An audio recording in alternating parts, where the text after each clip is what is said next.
The Grand Plaza Hotel ballroom fell silent. Eleanor Miller sat in her wheelchair, watching as her husband Victor wrapped his arm around his pregnant mistress in front of 200 stunned guests. "I'd like to introduce you all to Olivia," Victor announced proudly. "Not just as our company's new creative director, but as the mother of my child and the future I've always dreamed of." Cameras flashed as Victor looked directly at Eleanor, his disabled wife of 12 years, with something between pity and disdain. "Sometimes life gives us a second chance at happiness," he continued, raising his champagne glass. But as tears welled in Eleanor's eyes, something unexpected happened. She smiled, and that smile sent a chill down Victor's spine. "Before we dive into the story, let us know where you're watching from." 3 years earlier, Eleanor and Victor Miller were the golden couple of the architectural world. Their modern glass home overlooking the city perfectly reflected their success. He, the charismatic businessman who made deals happen. She, the brilliant architect whose designs won awards and changed skylines. They complemented each other perfectly, recalled Diana, Eleanor's former colleague. Victor knew how to sell Eleanor's vision, and Eleanor knew how to make Victor's promises reality.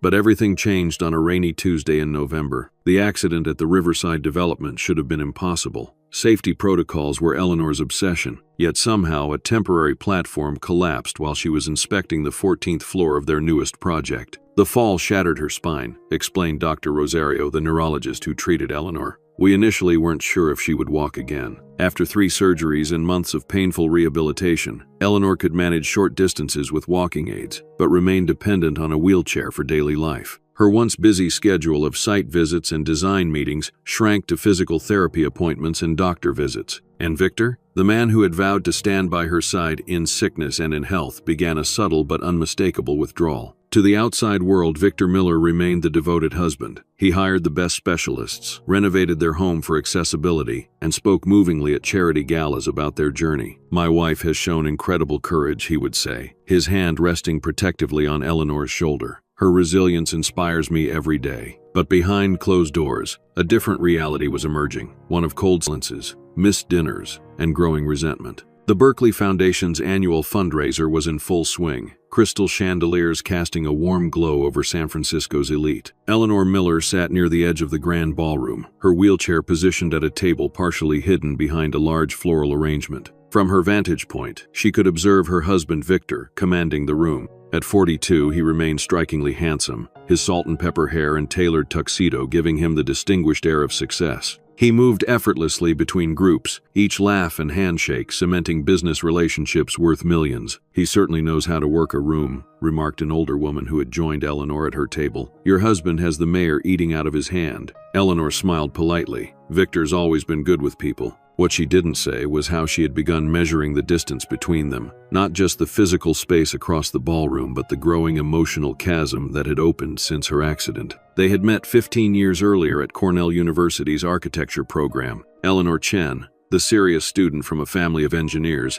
and Victor Miller, the charismatic scholarship student with big dreams and even bigger ambition. "He asked me to review his project," Eleanor later told her sister Elise. "It was terrible, all flash, no function. I told him his beautiful tower would collapse in the first strong wind." Instead of being offended, Victor had laughed and asked her to dinner. "Teach me," he'd said. "I want to learn from the best." Their romance bloomed quickly. Victor's charm balanced Eleanor's intensity. Her precision complemented his vision. By graduation, they were partners in every sense, launching Miller + Chen Sustainable Design with nothing but student loans and determination. Their early projects were small, a restaurant renovation, an eco-friendly dental office, but their reputation grew steadily. Eleanor's innovative designs prioritized sustainability and accessibility long before they became industry buzzwords. Victor secured the clients and financing, his natural charisma opening doors that remained closed to many young architects. The watershed moment came 8 years ago, winning the commission for the Canopy, a mixed-use development that transformed an abandoned industrial site into an award-winning green community. "The Canopy put us on the map," Victor often said in interviews. "That's when I knew we were going to change the world." Success brought wealth, recognition, and increasingly ambitious projects. The small firm expanded, becoming Miller Development Group, the name change a subtle shift that Eleanor had initially resisted, but eventually accepted as good business. Their personal life seemed equally charmed. Weekends at their cabin in Sonoma, vacations exploring architectural wonders across Europe and Asia, Plans for children, postponed repeatedly for just one more big project, until those conversations gradually faded.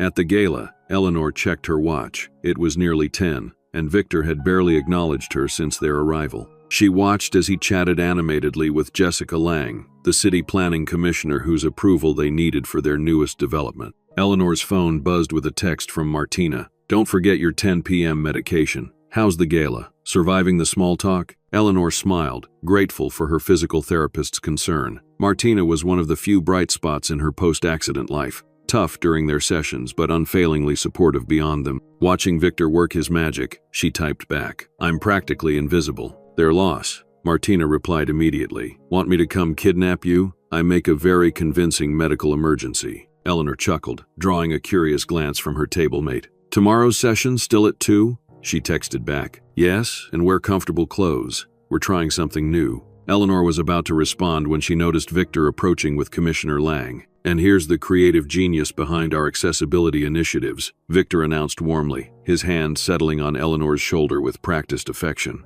"My wife insists every Miller project must be accessible to everyone." Eleanor forced a smile. "It's just good design. Buildings should work for all people." "So admirable," the commissioner gushed. "Victor was just telling me about your accident. Such a tragedy for someone so talented." Eleanor maintained her smile even as she registered Victor's narrative at work, casting her as the inspiring tragedy, her career spoken of in the past tense. "I still consult on all our projects," Eleanor said firmly. "In fact, I've been working on some modifications to the Westridge proposal that I'd love to discuss with your office." The commissioner looked momentarily confused, glancing at Victor, who smoothly interjected, "Eleanor likes to keep her hand in things when her health permits. Now, Jessica, about that height variance." And just like that, Eleanor was sidelined from her own project. She watched as Victor guided the commissioner away, already deep in technical discussions that once would have been Eleanor's domain. Later that night, as their driver helped Eleanor into their modified SUV, Victor checked his phone, his face illuminated by the screen's glow. "Draymond wants to meet for breakfast before the board presentation," he said, not looking up. "I'll have Agnes bring your breakfast tray in the morning." "I could come to the presentation," Eleanor suggested. "It is our company." Victor's smile was thin. "It's just financials. Terribly boring. Better you rest for your therapy session." At home, their modern mansion had been retrofitted with ramps and elevators after Eleanor's accident. What was once their showpiece of architectural innovation now felt to Eleanor like an elaborate cage. Victor helped her into the elevator with practiced efficiency, supportive but distant, like a nurse with a patient. In their bedroom, he laid out her nightgown and medication while she wheeled herself into their accessible bathroom. Staring at her reflection, Eleanor noted the changes 3 years had wrought. Still beautiful at 39, but her face had thinned, dark circles permanent fixtures under her eyes. Her once athletic body, now altered by both injury and inactivity, felt like a stranger's. When she emerged, Victor was already in bed, scrolling through his phone. Martinelli confirmed the investment, he mentioned without looking up. $30 million for the Parkside development. "That's wonderful," Eleanor said, struggling slightly as she transferred from her wheelchair to the bed. Victor didn't move to help, something that once would have shocked her but now felt routine. "I'll be heading to Chicago next weekend to finalize details," he continued.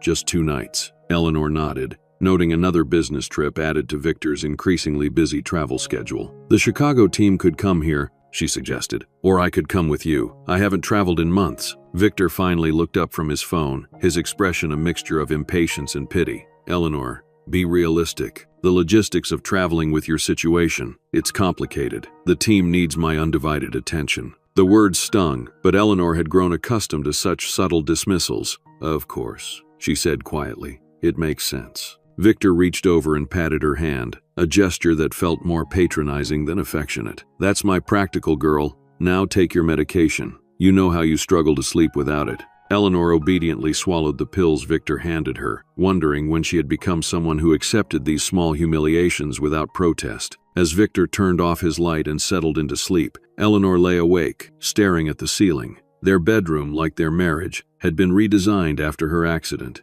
Her adjustable hospital-grade bed positioned for accessibility, separated from Victor's premium mattress by a discreet but unbridgeable gap. The next morning, Eleanor woke to an empty house. Victor had left early for his meeting with Draymond, leaving a handwritten note propped against the coffee pot. "Breakfast in fridge. Agnes comes at 10. Remember your pills." Eleanor crumpled the note. irritated by its presumptive tone. She made her own coffee, stronger than the weak brew Agnes prepared, and wheeled herself to Victor's home office. Since her accident, Eleanor had gradually been excluded from the daily operations of their company. Her architect's license remained active, but her designs were increasingly modified by the firm's growing team, with Victor's approval. She scanned Victor's immaculate desk, looking for the Westridge proposal she'd mentioned to Commissioner Lang. Nothing. The computer was password protected, and Eleanor realized with a jolt that she no longer knew Victor's password, something that would have been unthinkable 3 years ago. She was about to leave when her phone buzzed with a text from an unknown number.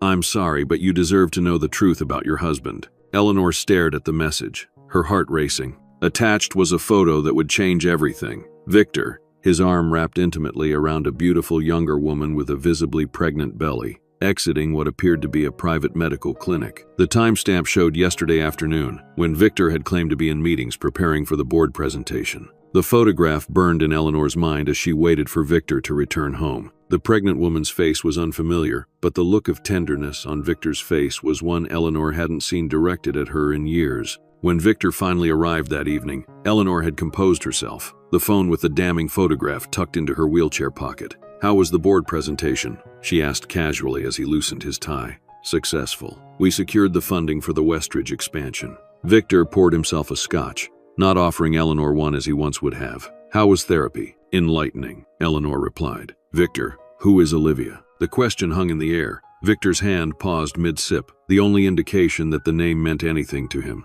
"Olivia Rhodes," he said smoothly after a beat. "Our new project manager for Westridge. Why do you ask?" Eleanor held his gaze. "Is there something you want to tell me about your relationship with her?" Victor set down his glass with careful precision. "She's a talented professional I'm mentoring." "Eleanor, what is this about?" Without a word, Eleanor took out her phone and showed him the photograph. Victor's expression hardened, but he didn't appear particularly shocked. "You're having me followed now?" His voice was cold. "Someone sent this to me. I don't know who." Victor's laugh was humorless. "And you immediately jumped to the worst conclusion. That's your problem, Eleanor. You've become so bitter." "She's pregnant, Victor." "Yes, she is. And her husband is very excited about it." Victor's lie was delivered with practiced conviction. "I was accompanying her to her appointment because she felt faint at the office. As her mentor, I was concerned." Eleanor wanted to believe him. Part of her, the part that remembered the man who had once adored her, desperately needed his explanation to be true. "Her husband,"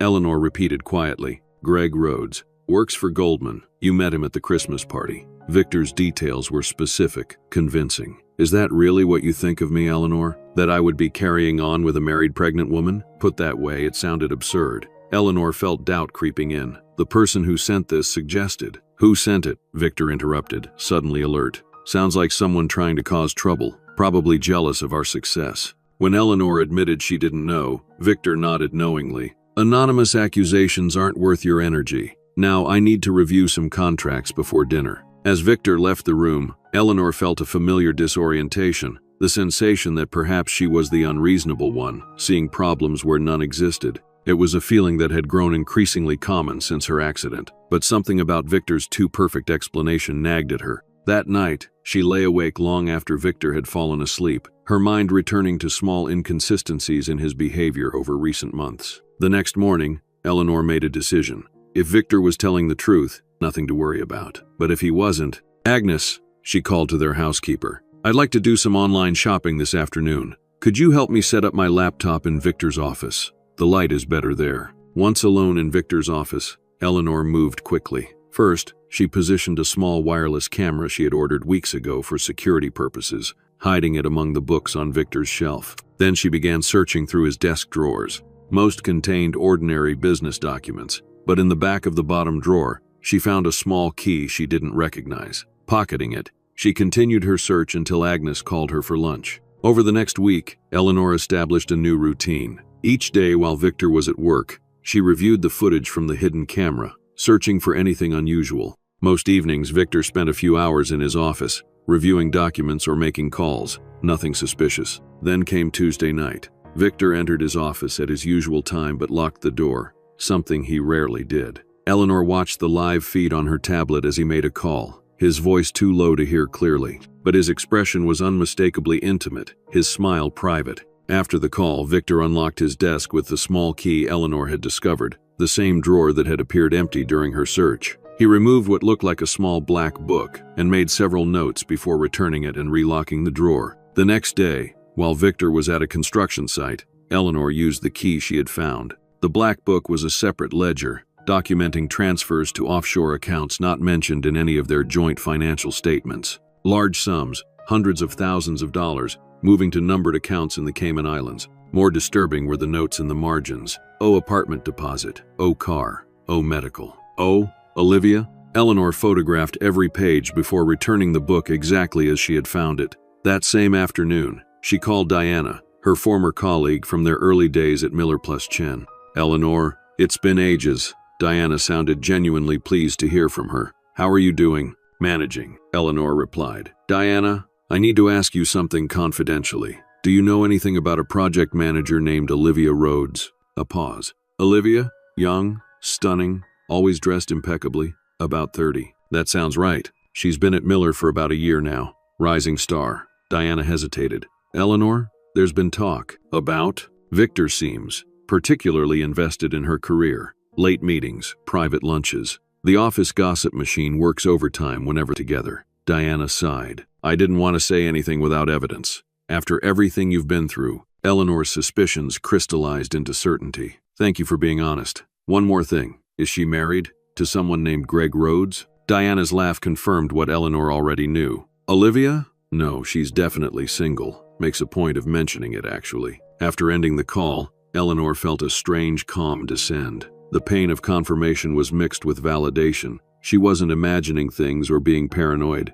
That evening, she watched Victor more carefully, noting how he checked his phone whenever it buzzed, the slight smile when reading certain messages. After dinner, he announced another business trip for the following week. 3 days in Seattle for the McKinley project, he said casually. "How interesting," Eleanor replied, keeping her voice neutral. "I thought the McKinley presentation wasn't until next month." Victor barely hesitated. They moved up the timeline. These developers are always impatient. Another lie. Eleanor had seen an email on Victor's computer screen just that morning, confirming the McKinley presentation for its original date. After Victor retired to his office, Eleanor wheeled herself to the guest room and opened her laptop. It was time to be methodical. She created a secure document and began listing everything she knew for certain. Victor was lying about Olivia's marital status. He was transferring large sums of money to undisclosed accounts. Some of these funds appeared to be supporting Olivia. He was lying about his travel schedule. She needed more evidence, but her instincts told her this was just the beginning.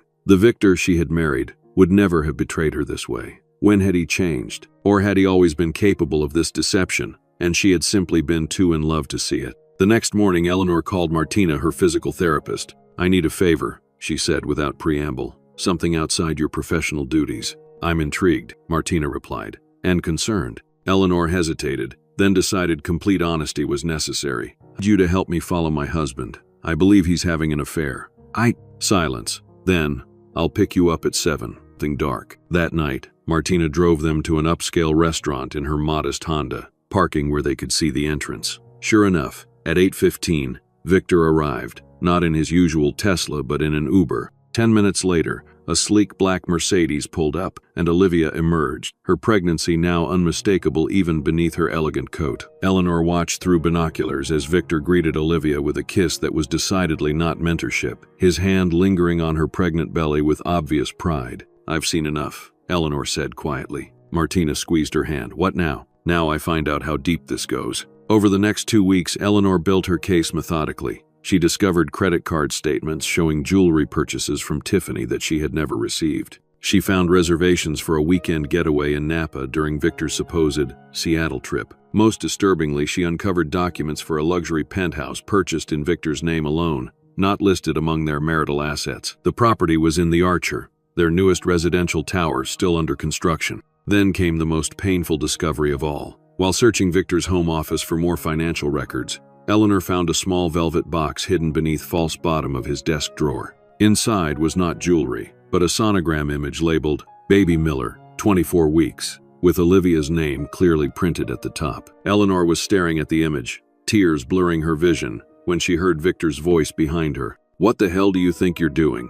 She turned to find him in the doorway, his expression a combination of rage and panic. "Finding the truth," she replied, holding up the sonogram. "Your mentee is carrying your child." Victor's face hardened. "You had no right to go through my things." "No right?" Eleanor's voice rose. "I'm your wife. That sonogram should have been our baby. This is exactly why I kept it from you," Victor snapped. "Look at you. Emotional, hysterical. You're not stable enough to handle the truth." "Not stable?" Eleanor was incredulous. "You're having an affair? Moving money offshore? Buying property I know nothing about? And I'm not stable?" Victor stepped closer, his voice lowering to a dangerous calm. "Eleanor, you haven't been well since the accident. The doctors warned me about potential psychological effects from your trauma and medications, paranoia, delusions of persecution. Don't you dare," Eleanor whispered. "Don't you dare try to make my mental health." But Victor continued, his tone shifting to concern so convincing it was almost believable. "I've been worried about you for months.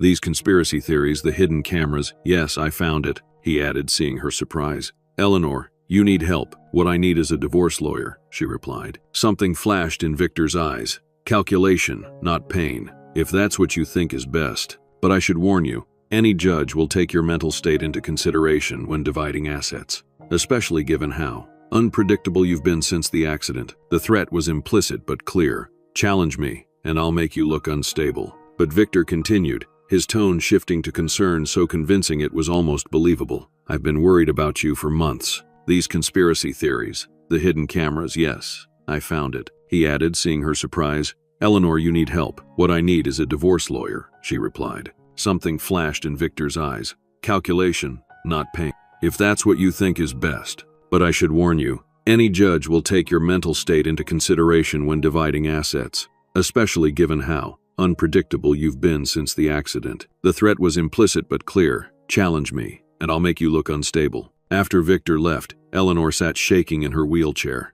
the sonogram still clutched in her hand. She had expected anger, perhaps even relief at being discovered. But this calculated gaslighting was something far more sinister. That night, Eleanor overheard Victor on the phone in his office, the door not quite closed. "She found the sonogram," he was saying quietly. "No, don't worry. I've been documenting her erratic behavior for months. My lawyer says we have options." "Yes, a psychological evaluation would be the first step. Of course, I'll make sure you and the baby are taken care of." Eleanor wheeled herself silently back to her room, cold realization washing over her. Victor wasn't just planning to leave her. He was laying groundwork to potentially have her declared mentally incompetent. The implications were staggering. Control of her medical decisions, her finances, her very freedom. For the first time since discovering Victor's betrayal, genuine fear gripped her. This was no longer just about infidelity. It was about survival. The next morning, Eleanor woke with a clear head and a decision. If Victor wanted war, she would need to be strategic about her response.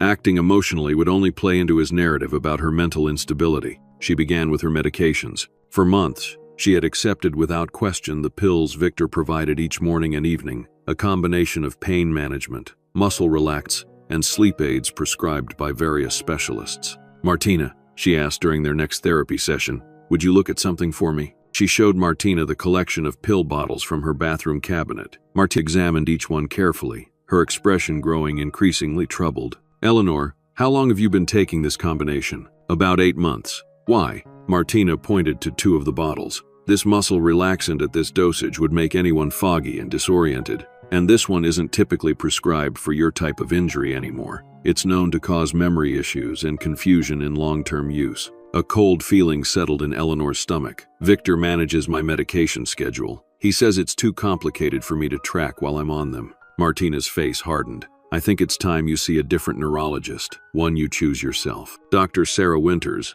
a neurologist recommended by Martina, reviewed Eleanor's medical history with growing concern. "Mrs. Miller, several of these medications are contradicted for your condition, and the dosages are unusually high." She looked up from tablet. "Who has been overseeing your prescription regimen?" "My primary physician, Dr. Hendricks," Eleanor replied. "He works closely with my husband." Dr. Winters frowned. "I see multiple prescriptions from different specialists, but limited consultation between them." She hesitated. "With your permission, I'd like to run some blood work and develop a more appropriate treatment plan." The test results confirmed Dr. Winters' suspicions. Eleanor's blood showed higher levels of certain medications than prescribed, suggesting someone had been increasing her dosages without medical authorization. This combination would cause fatigue, confusion, and memory issues, Dr. Winters explained gently. It may have even been hindering your physical recovery. With the doctor's guidance, Eleanor began carefully tapering off the unnecessary medications. The process was uncomfortable, but within 2 weeks, she noticed significant differences. Her mind felt sharper, her energy improved, and most tellingly, her physical therapy sessions showed measurable progress. You've advanced more in the past 10 days than in the previous 3 months, Martina noted during a particularly successful session. Meanwhile, Eleanor continued building her case against Victor, now with a clearer mind and renewed purpose. She hired a private investigator recommended by Dr. Winters, who had unfortunately seen similar cases of medical manipulation in her practice. The investigator, Clara Jenkins, was efficient and discreet. Within days, she provided Eleanor with a comprehensive timeline of Victor's relationship with Olivia Rhodes, including evidence they had been involved for over 16 months, predating Eleanor's accident. They met at a development conference in Chicago, Clara explained, showing Eleanor photographs from the event. According to my sources, she was hired at Miller Development less than a month later. Eleanor stared at the images of Victor and Olivia at a hotel bar, his hand resting possessively on her lower back. The timestamp showed February of last year,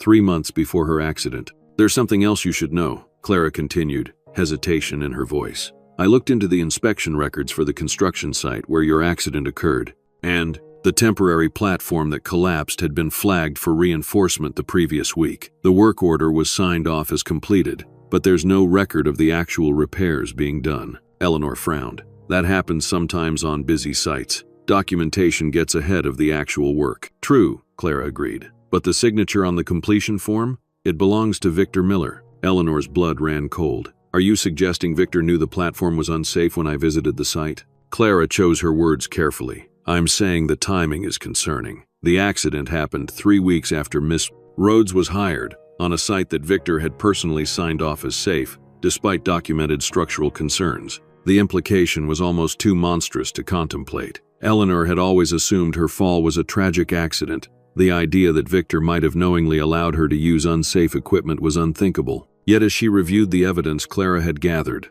disturbing patterns emerged. After her accident, Victor had taken control of her medical care with surprising efficiency. He had insisted on specific doctors, managed all her medications, and gradually isolated her from colleagues and friends. It's too much for you right now, he would say whenever she mentioned visiting the office or attending industry events. Focus on your recovery. Eleanor reached out to Diana again, this time with more specific questions about her attempted return to work 6 months after the accident. I always thought it was strange, Diana admitted. You were scheduled to come back part-time. Your office was ready. And then suddenly Victor announced you'd had a setback and needed more time. I don't remember any setback, Eleanor said slowly. Victor told me the accessibility accommodations weren't ready yet. Diana's silence spoke volumes. Eleanor, the accommodations were completed 2 weeks ahead of schedule. I oversaw them myself. The picture becoming clearer was deeply disturbing. Victor hadn't just been unfaithful. He had been systematically undermining Eleanor's recovery and independence while creating a narrative of her being too disabled and mentally unstable to function professionally.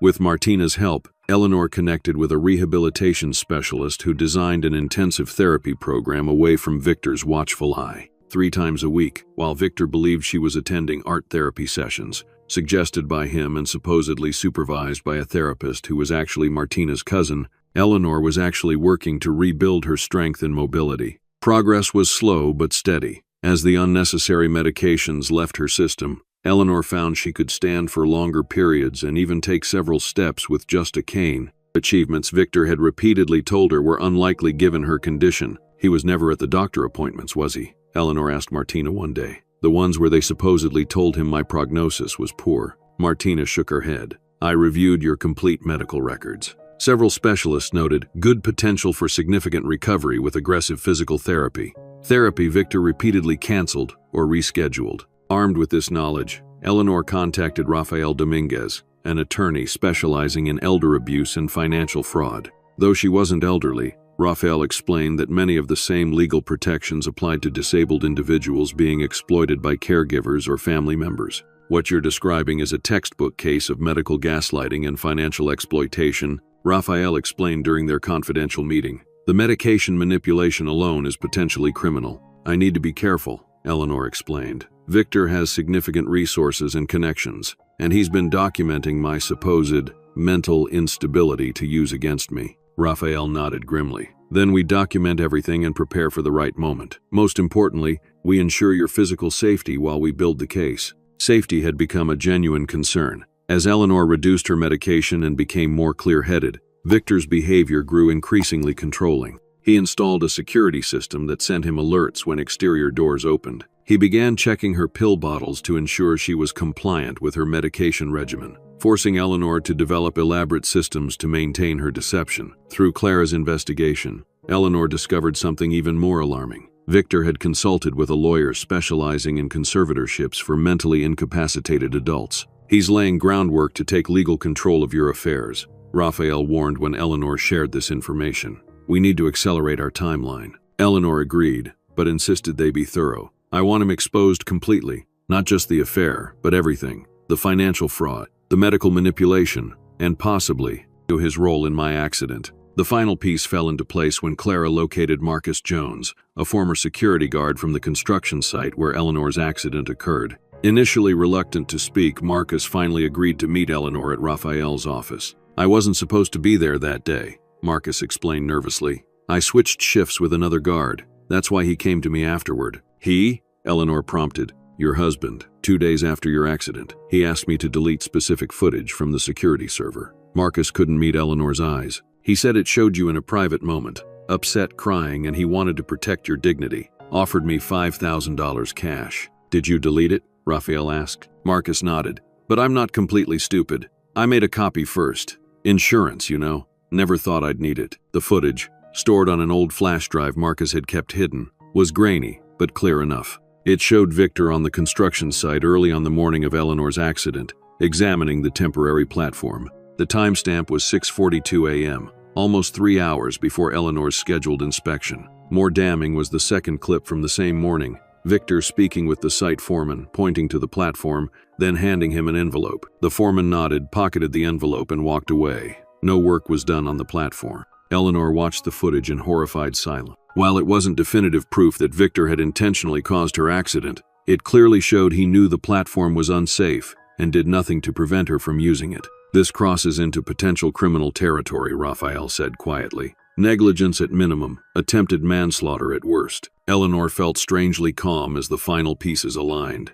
We need copies of everything. Secure copies Victor can't access or destroy. As they developed their strategy, Eleanor learned from Diana that Victor was planning the company's annual gala, traditionally held at a hotel downtown, at their home instead. He says it's to make it easier for you to attend, Diana explained, doubt evident in her voice. Eleanor immediately recognized the opportunity this presented. When exactly is this happening? 3 weeks from Saturday. Victor's being very hands-on with the planning. Through careful observation and strategic questions, Eleanor discovered the true purpose of hosting the gala at their home. Victor planned to announce Olivia as both his new business partner and publicly introduce her as the mother of his child, effectively declaring his new future while Eleanor was present. It's breathtakingly cruel, Martina said when Eleanor shared this discovery. To humiliate you in your own home, in front of colleagues and friends. Eleanor's smile was tight. Actually, it's perfect. He's creating exactly the stage I need.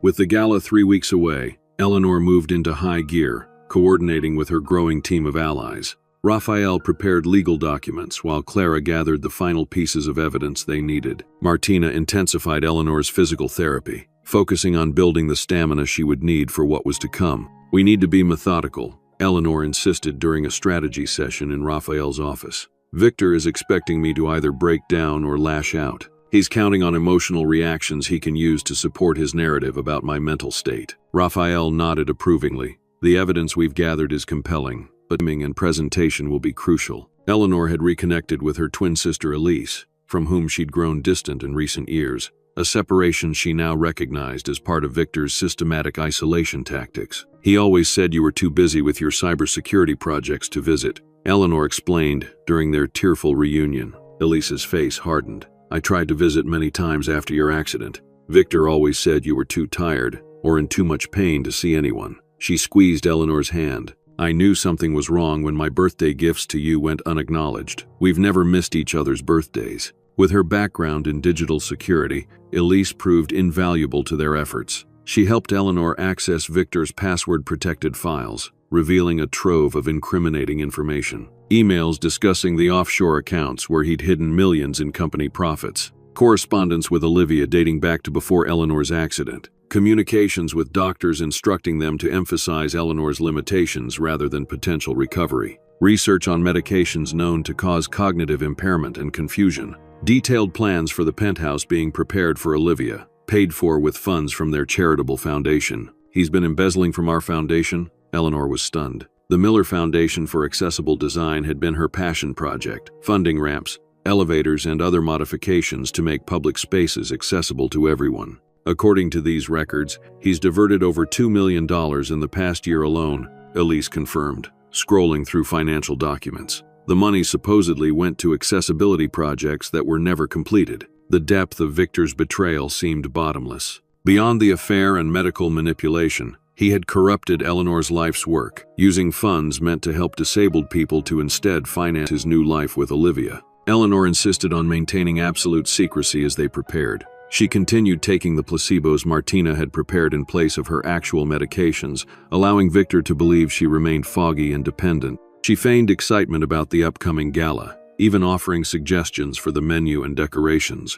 "I want everything to be perfect," she told Victor with carefully calibrated enthusiasm. "It's been so long since I've been part of a company event." Victor's smile didn't reach his eyes. "That's the spirit, Eleanor. It's important for everyone to see us together as a united front." The irony of his statement wasn't lost on Eleanor. 2 weeks before the gala, Eleanor met with Camila Vega, an investigative journalist known for her exposés on corporate corruption. Raphael had insisted on this connection, arguing that media coverage would provide an additional layer of protection. Once this is public, it becomes much harder for Victor to retaliate or spin the narrative, Raphael explained. Camila was instantly engaged by Eleanor's story. "This goes beyond a personal betrayal," she noted, reviewing the evidence. "The foundation fraud, construction safety violations, potential medical malpractice. It's systematic corruption with real victims. I want to be very clear," Eleanor emphasized. "This isn't about revenge. It's about accountability and ensuring Victor can't do this to anyone else."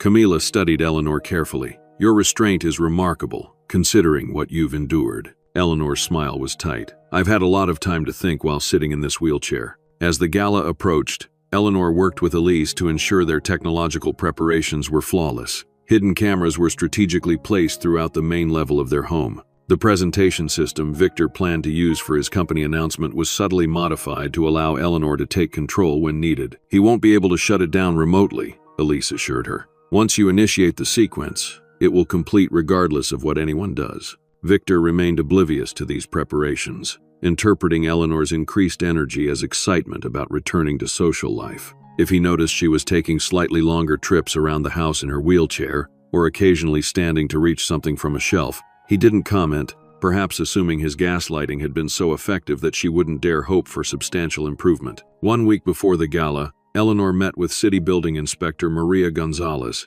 who had reviewed the documents regarding safety violations at Victor's construction sites. "These aren't minor oversights," Maria confirmed, her expression grave.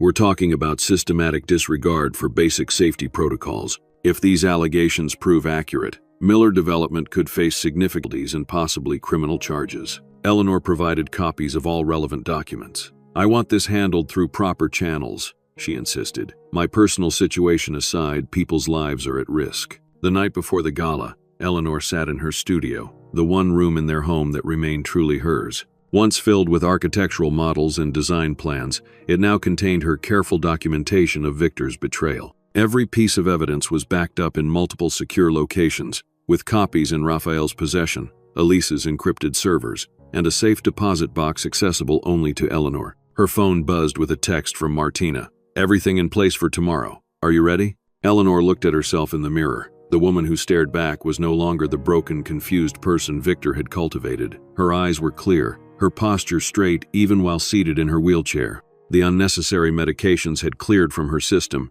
and intensive physical therapy had restored more function than Victor believed possible. "Ready?" she texted back, then added, "He has no idea what's coming." That night, Victor was unusually attentive, bringing Eleanor a cup of her favorite tea as she prepared for bed. "Big day tomorrow," he said with a smile that didn't reach his eyes. Are you excited to see everyone? Eleanor took the tea, noting the familiar slight bitterness that suggested he had added her medication directly to the drink, something he had started doing recently when he suspected she might be skipping doses. Very excited, she replied, pretending to sip while actually letting the liquid fall into the potted plant beside her bed, a trick she had perfected over weeks. It feels like the beginning of something new. Victor's smile widened. That's exactly right. A new chapter. If he noticed the double meaning in their exchange, he gave no indication. As he turned to leave, Eleanor called after him softly. Victor, do you remember what you said to me the day you proposed? About you loved me? He paused, momentarily thrown by the sentimentality of the question. I said many things that day.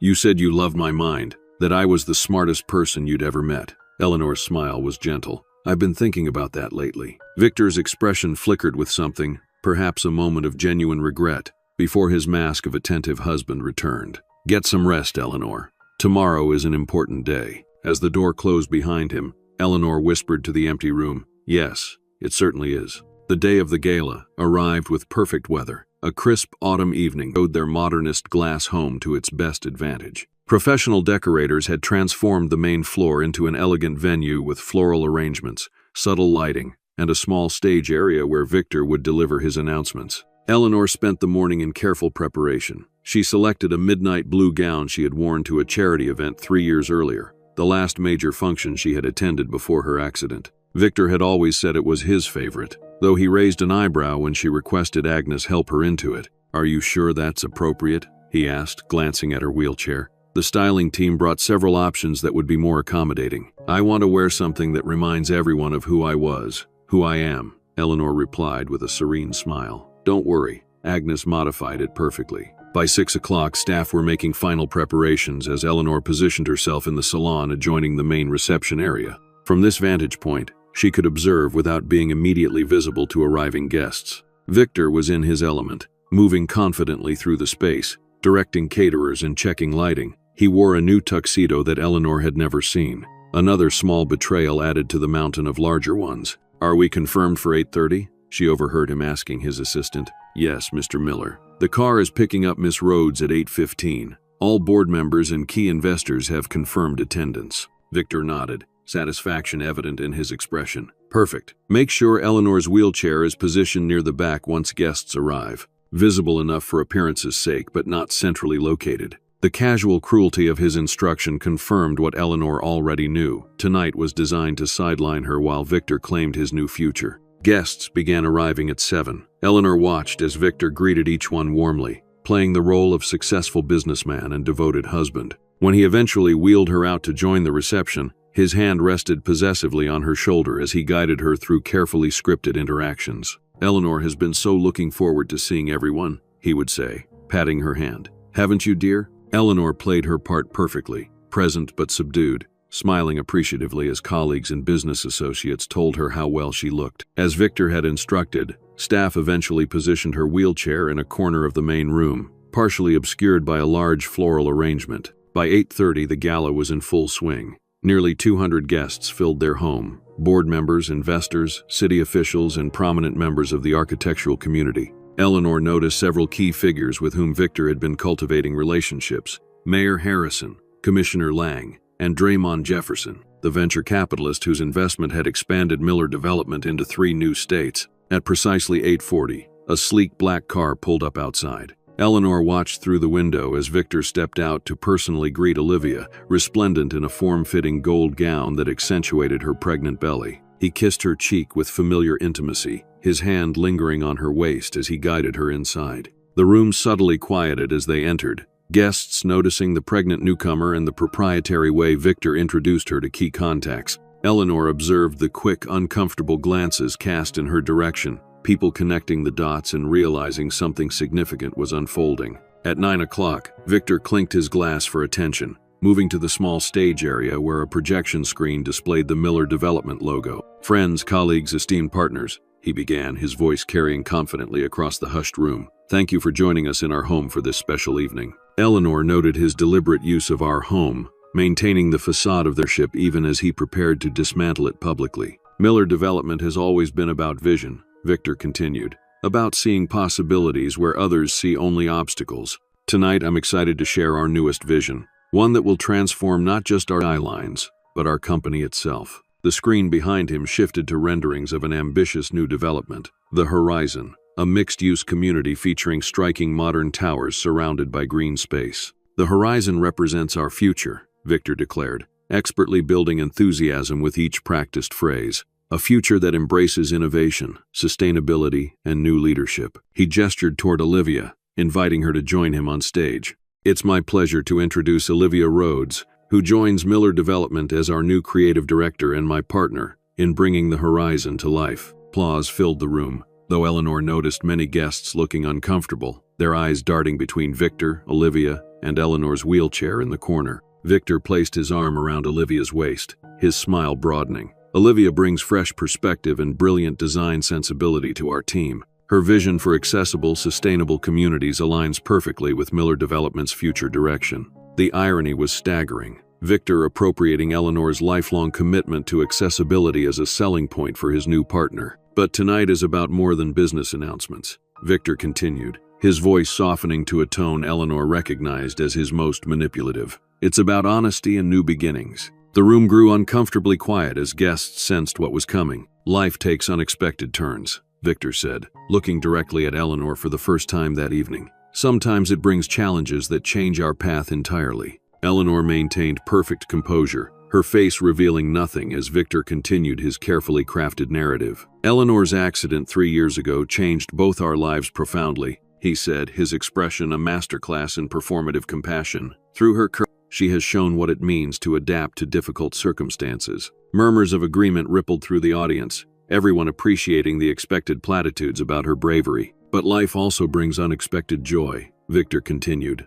turning to Olivia with undisguised affection. Sometimes, when we least expect it, we're offered a second chance at happiness. With theatrical timing, Victor took Olivia's hand and placed it over her pregnant belly. Olivia and I are expecting a child together in 3 months. A son who represents the future I've always dreamed of. The room erupted in confused reactions, gasps, muttered conversations, and uncomfortable shuffling. All eyes turned to Eleanor, expectantly waiting for the breakdown Victor had anticipated. Instead, Eleanor smiled and began slowly wheeling herself toward the stage. Eleanor, Victor said, warning in his voice as she approached. Perhaps you should. I'd like to say something if I may. Eleanor interrupted, her voice clear and strong. Not the timid tone Victor had grown accustomed to. After such a significant announcement, Victor's face flickered with uncertainty, but refusing her would appear callous in front of so many witnesses. Of course, he tightly, offering her the microphone with obvious reluctance. Eleanor positioned her wheelchair center stage between Victor and Olivia.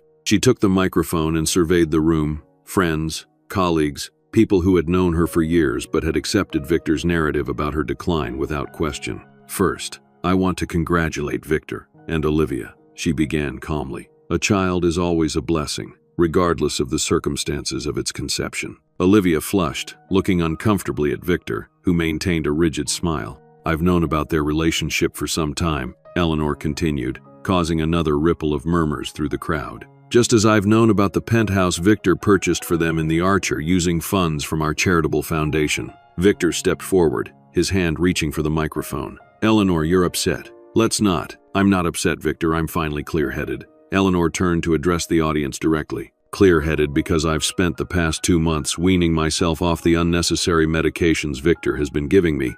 Medications that kept me confused, weak, and dependent. The room fell completely silent. You see, Victor didn't just betray me with an affair, Eleanor explained, her voice steady. He systematically undermined my recovery from the very beginning. With practiced precision, Eleanor activated the remote control hidden in her hand. The screen behind them switched from the Horizon renderings to medical records detailing her prescription regimen. These are my actual medical records, she explained as the documents displayed. And these, the screen split to show a second set of records, are the modified versions Victor provided to my care team, increasing dosages and adding medications known to cause cognitive impairment. Victor's face drained of color. This is exactly what I was concerned about, he said loudly, attempting to regain control. Eleanor has been experiencing paranoid delusions. Her doctors have been monitoring. My doctors? Eleanor interrupted. You mean the specialists you carefully selected and met with privately before my appointments? The ones who received specific instructions about emphasizing my limitations rather than potential recovery. The screen changed again, now showing emails between Victor and various medical professionals, his instructions highlighted in damning detail. Eleanor continued methodically, her voice remaining calm. But the medication manipulation was just one part of a larger plan. Victor needed control of our finances without my involvement. The projection shifted to financial records showing the offshore accounts, property purchases, and foundation fund transfers Victor had concealed. Over the past 2 years, Victor has diverted more than $8 million from our company and charitable foundation, Eleanor explained. Money that was meant to fund accessibility projects but instead financed his new life with Olivia, including the penthouse and the $200,000 Mercedes parked in her garage. Draymond Jefferson stood up from his seat. Victor, is this accurate? Foundation funds used for personal expenses? Before Victor could respond, Eleanor continued her methodical exposure. Perhaps most disturbing was discovering Victor's role in my accident 3 years ago. The screen changed to show the security footage Marcus had provided. Victor examining the unsafe platform, then paying the foreman to ignore it just hours before Eleanor's fall. This footage was deleted from the construction site's security system 2 days after my accident, Eleanor explained. Fortunately, a conscientious security guard made a backup. Victor finally broke, lunging toward Eleanor. Enough. You have no idea what you're talking about. You're confused, delusional. Several guests moved forward to restrain him, shocked by his aggressive movement toward his disabled wife. I'm not confused, Victor, Eleanor replied calmly. Not anymore. Then, in the moment she had been preparing for weeks, Eleanor engaged the brake on her wheelchair, placed her hands on the armrests, and slowly, deliberately stood up. A collective gasp filled the room as Eleanor rose to her full height, steadied her, and took a single step forward, then another. Reaching into the small bag attached to her wheelchair, she removed a folding cane and extended it. Thanks to proper medical care and intensive physical therapy, she said, standing tall before the stunned audience. I've regained significantly more function than Victor wanted anyone to know was possible. Victor's face contorted with rage and disbelief. This is a performance, he sputtered. She can barely. I can walk with assistance, Eleanor corrected him. I can stand for 20 minutes. I can think clearly. All things you worked very hard to prevent, Victor. She turned back to the audience. I'm not sharing this tonight out of vengeance, but accountability. Victor's actions harmed not just me, but everyone who believed in our company's mission and donated to our foundation. Mayor Harrison stepped forward. Mrs. Miller, these are serious allegations. If they're accurate, every document I've shown has been verified, Eleanor confirmed. And I've provided complete copies to the district attorney's office, the state medical board, and the Securities and Exchange Commission. As if on cue, the front door opened to admit several individuals in suits, representatives from law enforcement and regulatory agencies who had been waiting for Eleanor's signal. Mr. Miller, announced a stern-faced woman who identified herself as Special Agent Larson from the FBI's Financial Crimes Division. We need to speak with you regarding allegations of wire fraud, embezzlement, and misappropriation of charitable funds. The gala dissolved into chaos as guests began hurriedly departing. Investors made urgent phone calls, and Victor was escorted to a private room for preliminary questioning. Through it all, Eleanor remained standing, supported by her cane, accepting the stunned congratulations and apologies of colleagues who had believed Victor's narrative about her condition. Olivia, pale and shaken, approached Eleanor after Victor was taken away. I didn't know, she said quietly, about the medications, the accident. He told me your condition was largely psychological, that you refused treatment. Eleanor regarded her calmly. What will you do now? Olivia placed a protective hand over her belly. I don't know. Everything I thought I knew. My issue isn't with you or your child, Eleanor said with genuine compassion. Victor is the architect of his own downfall. As the last guest departed, and investigators continued gathering evidence from Victor's home office, Eleanor finally returned to her wheelchair, not from inability to stand longer, but from the simple fatigue of an emotionally exhausting evening. Martina appeared at her side, having waited outside until the confrontation was complete. You were magnificent, she said, squeezing Eleanor's shoulder. Eleanor looked around the empty room, at the remnants of the gala that was supposed to be her public humiliation, but had instead become Victor's downfall. It's strange, she mused quietly. I spent 3 years feeling trapped in this chair while Victor walked free. Now I can stand, and he's the one whose freedom is in jeopardy. Poetic justice, Martina replied with satisfaction. Eleanor shook her head. Not justice. Not yet. It's a start. 1 month later, Mrs. Miller, "Thank you for agreeing to this interview," Camila Vega said, adjusting her chair as the camera crew made final lighting adjustments in Eleanor's studio, now transformed into a bright, creative space once again filled with architectural models and design plans. Eleanor sat in a comfortable armchair rather than her wheelchair, though her cane rested visibly against the side table. "I think it's important to share this story,"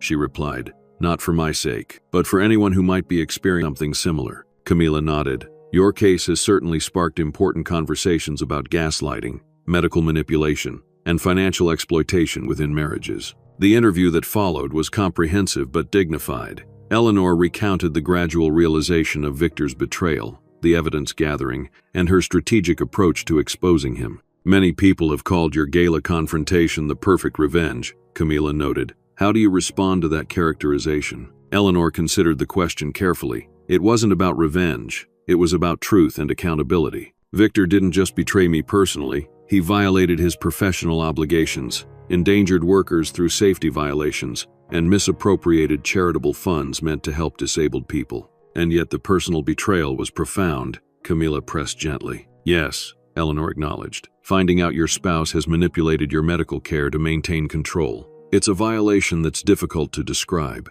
but focusing solely on the personal aspect minimizes the broader implications." The interview covered the ongoing legal proceedings against Victor, who faced multiple federal charges for wire fraud, embezzlement, and financial crimes. The district attorney was still investigating whether charges related to Eleanor's accident could be supported by the available evidence. "Victor maintains his innocence regarding your fall," Camila noted. "He claims the security footage shows only routine site inspection and legitimate payment to the foreman." Eleanor nodded. "The evidence isn't conclusive on that point, but the pattern of behavior afterward, taking control of my medical care, isolating me from colleagues, manipulating my medication, speaks volumes." After the cameras stopped rolling, Camila stayed for tea, curious about Eleanor's next steps. "The foundation has been completely restructured," Eleanor explained. "We've appointed a new board and implemented strict oversight protocols. Every dollar promised for accessibility projects will be delivered." "And Miller Development?" "Renamed Chen Design Group," Eleanor said with a small smile. "We're honoring all existing contracts but shifting focus back to sustainable, accessible architecture rather than luxury developments." Across town, Victor sat in his attorney's office, reviewing the mounting legal challenges he faced. Beyond the criminal charges, Eleanor had filed civil suits for medical manipulation and financial fraud. The SEC investigation had frozen most of his assets, and former business partners were distancing themselves rapidly. "The plea deal is your best option," his criminal defense attorney advised. "The financial evidence is overwhelming." Victor's fall had been swift and complete. The luxury penthouse intended for Olivia had been reclaimed by the restructured foundation. His reputation was in tatters, former colleagues refusing his calls. Even his parents had expressed their disappointment and shame after watching Camila's investigative report detailing his actions. Olivia had severed ties completely after learning the full extent of his manipulation, cooperating with investigators in exchange for immunity. She had returned to her hometown in Oregon, determined to raise her child away from the scandal Victor had created. Meanwhile, Eleanor focused on rebuilding, not just her life, but her contributions to architecture and accessibility. With Martina's continued support, her physical recovery progressed steadily. Though she still used her wheelchair for longer outings, she could now walk with a cane for substantial periods, and her doctors were increasingly optimistic about continued improvement. "The human body is remarkably resilient when given proper support," Dr. Winters told her during a follow-up appointment, "as is the human spirit, evidently." 3 months later, the Chen Design Group's first major project under Eleanor's renewed leadership was unveiled to significant industry acclaim. The Phoenix Center, named with deliberate symbolism, was a rehabilitation facility specifically designed for patients recovering from spinal injuries and other mobility-limiting conditions. "Every aspect of this building is designed to support recovery while maintaining dignity," Eleanor explained during the press conference. "From the therapeutic gardens to the adaptable living spaces, our goal was to create an environment that acknowledges challenges without being defined by them." Martina, who had joined the Phoenix Center as rehabilitation director, stood proudly beside Eleanor at the podium. Their friendship had evolved into a professional partnership that leveraged both women's expertise. The center was funded largely by assets recovered from Victor's fraudulent activities, a fact that gave Eleanor particular satisfaction. What he had intended to use for luxury and deception was now serving those most in need of support and rehabilitation. Eleanor had also reconnected with her sister Elise, who had moved back to San Francisco to be closer. The twins were making up for lost time, rebuilding the close relationship Victor had systematically undermined. He always scheduled something important whenever you planned to visit, Eleanor recalled during one of their weekly dinners. I can't believe I didn't see the pattern. Elise squeezed her hand. Manipulation works because it's subtle. He isolated you gradually, always with seemingly reasonable justifications. With Elise's encouragement, Eleanor had begun writing a book about her experience, hoping to help others recognize the warning signs of gaslighting and financial exploitation. The drafts were painfully honest, detailing both Victor's tactics and her own gradual surrender of autonomy. It's the small concessions that are most dangerous, she wrote. Each one makes the next slightly easier to accept, until one day you find yourself living someone else's version of your life. 6 months later, Victor's legal proceedings concluded with a plea agreement that included significant prison time, financial restitution, and the permanent surrender of his architectural and development licenses. The evidence of his financial crimes had been too overwhelming to contest effectively. Though prosecutors ultimately couldn't prove beyond reasonable doubt that he had deliberately caused Eleanor's accident, the circumstantial evidence and pattern of behavior afterward had been damning enough in the court of public opinion. At Victor's sentencing hearing, Eleanor delivered a victim impact statement that resonated far beyond the courtroom, as it was reported in architectural journals and mainstream media alike. Victor Miller didn't just betray his wife, she stated clearly. He betrayed his profession's ethical standards, his company's mission, and the trust of every person who believed in our commitment to creating spaces that empower rather than limit human potential. She concluded with words that many found unexpectedly compassionate. I hope that during his incarceration, Mr. Miller will have time to reflect on the difference between success and significance, between building a fortune and building a legacy worthy of respect. After the hearing, reporters asked how she felt about the sentence. Justice isn't about vengeance, Eleanor replied thoughtfully. It's about accountability and restoration. The funds Victor stole are being returned to the foundation and will support accessibility projects for years to come. That matters more than the specific length of his sentence. 1 year later, the architectural awards ceremony at Lincoln Center represented Eleanor's full return to professional prominence. As she made her way to the podium, walking slowly but independently with her cane, the standing ovation acknowledged not just the innovative accessible housing project being honored, but her personal journey of resilience. Architecture has always been about problem solving, she began her acceptance speech, about recognizing constraints and finding beauty within them, not despite them. Eleanor glanced toward the front row, where Martina and Elise sat beaming with pride, alongside Diana and other colleagues who had helped rebuild Chen Design Group from the ashes of Miller Development. My experience has deepened my understanding of how profoundly our physical environments affect our sense of capability and independence, she continued.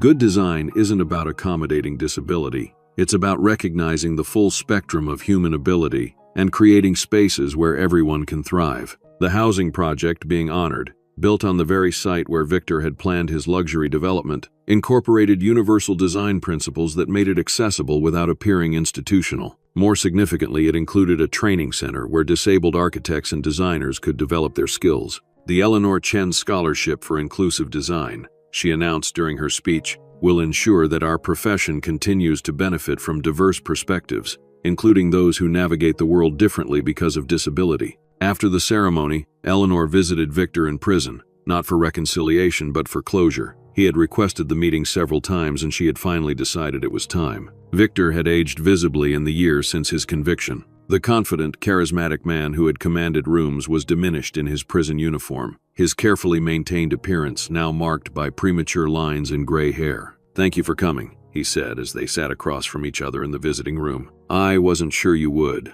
Neither was I, Eleanor admitted. An uncomfortable silence stretched between them before Victor spoke again. I've had a lot of time to think about what I did. To you. To us. Eleanor regarded him steadily. And I destroyed something valuable, he said slowly. Not just our marriage, but the partnership we had built. The vision we shared. Eleanor nodded but offered no absolution. Why did you do it, Victor? Was I not enough after the accident? Victor seemed genuinely pained by the question. It wasn't about you not being enough. It was about me not being enough. When you were injured, everyone saw me as the devoted husband caring for his disabled wife. It gave me a role, an identity that brought admiration. But secretly you resented it. Eleanor finished for him. Yes, he admitted quietly. And once I started down that path with Olivia, Maintaining both lives required more and more deception. The medications gave me control when I felt I was losing it. His honesty, while too late, was at least something. Eleanor stood to leave, noting how Victor's eyes widened slightly at seeing her walk independently. "You look well," he said.